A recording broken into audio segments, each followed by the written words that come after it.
Olá, pessoal. Eu sou o Lucas, eu sou um homem pardo, de cabelo curto, castanho escuro, tenho os olhos castanhos escuros e estou usando uma jaqueta preta e uma camiseta preta. Sou nutricionista, mestre em modelos de decisão e saúde pela Universidade Federal da Paraíba e doutor em nutrição em saúde pública pela Universidade de São Paulo.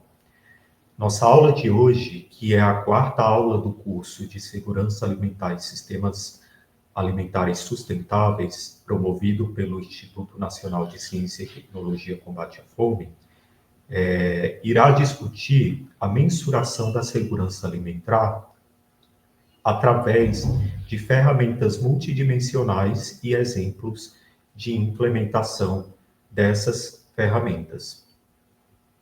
Então, o principal objetivo da aula será apresentar as ferramentas existentes para medir a segurança alimentar e nutricional através de abordagens multidimensionais e evidenciar experiências de implementação. Nossa aula, ela seguirá o seguinte cronograma. Nós faremos um breve panorama da insegurança alimentar no Brasil e no mundo. Seguiremos discutindo os indicadores utilizados no Brasil e internacionalmente. Discutiremos o uso de algumas proxies para análise da situação de segurança alimentar e nutricional, a análise através de uma abordagem multidimensional e a utilização de abordagens espaciais. Além disso, também discutiremos o uso de índices multidimensionais e de ferramentas baseadas em inteligência artificial. Por fim, teremos uma atividade proposta para ser realizada ao final da aula. Inicialmente, falando sobre o panorama de insegurança alimentar no Brasil e no mundo, nós tivemos recentemente a publicação da recente versão do SOF, que é o relatório da FAO sobre a situação de segurança alimentar e nutricional no mundo, que trouxe o dado de que a fome atingiu, no ano de 2024, cerca de 8,2% da população global, o que representa cerca de 673 milhões de pessoas em todo o mundo. A FAO utiliza como principal indicador de mensuração da fome a prevalência de subalimentação. Este indicador, ele é derivado das folhas de balanço alimentar da FAO, que mostram a oferta média de calorias per capita, ou seja, ele é baseado principalmente na quantidade média de calorias que cada indivíduo consome em cada região do planeta. O relatório também nos trouxe o dado de que a fome, em relação a 2023, reduziu cerca de 8,5%, o que representa um quantitativo de 15 milhões a menos de pessoas em situação de fome. E comparado a 2022, essa redução foi de 8,7%. Lembrando que neste período nós ainda vivenciávamos os efeitos mais severos da pandemia de Covid-19 no contexto socioeconômico e político mundial.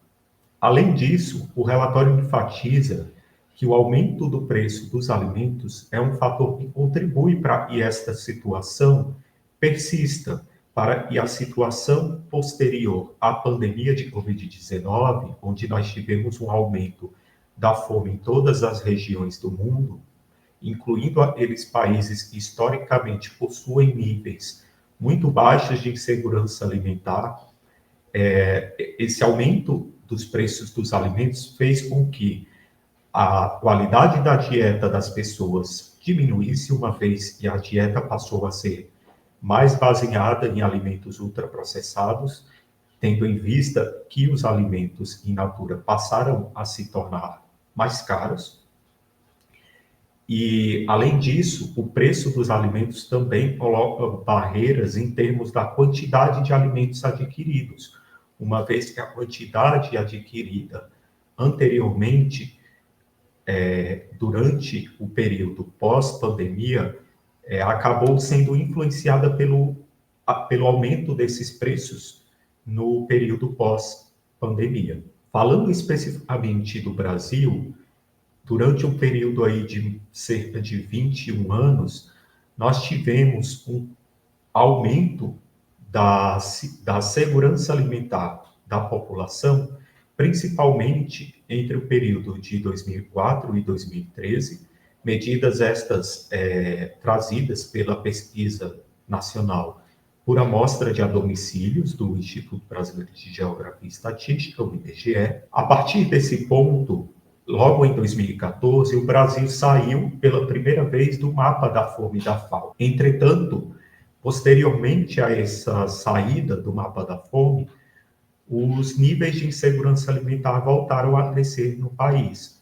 E em 2018, o próximo ponto em que nós tivemos uma medida através de uma pesquisa populacional, que foi a pesquisa de orçamentos familiares de 2017 e 2018, constatou esse aumento. Em 2020, com efeitos da pandemia, esse número cresceu ainda mais. Nós tivemos a redução da segurança alimentar da população e aumento de todas as formas da insegurança alimentar, mas principalmente o aumento da insegurança alimentar grave.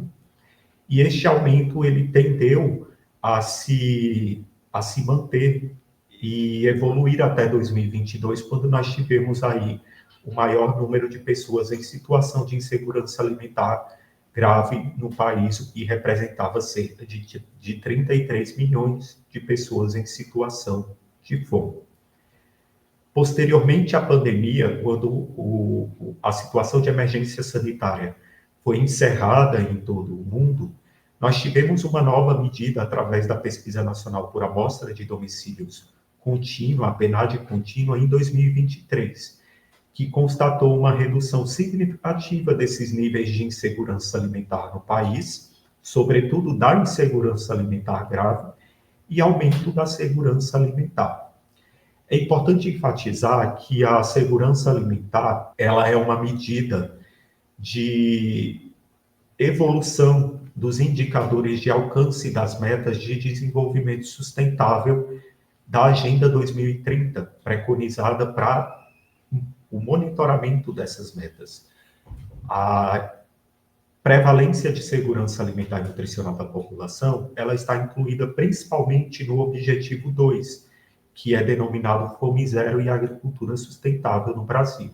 Mas também tem uma conexão muito importante com o objetivo 1 de erradicação da pobreza, uma vez que a renda e a pobreza das pessoas e das famílias são fatores preponderantes para o nível de segurança alimentar. Falando agora especificamente dos indicadores utilizados para a mensuração da insegurança alimentar, nós temos uma infinidade de indicadores utilizados em nível mundial.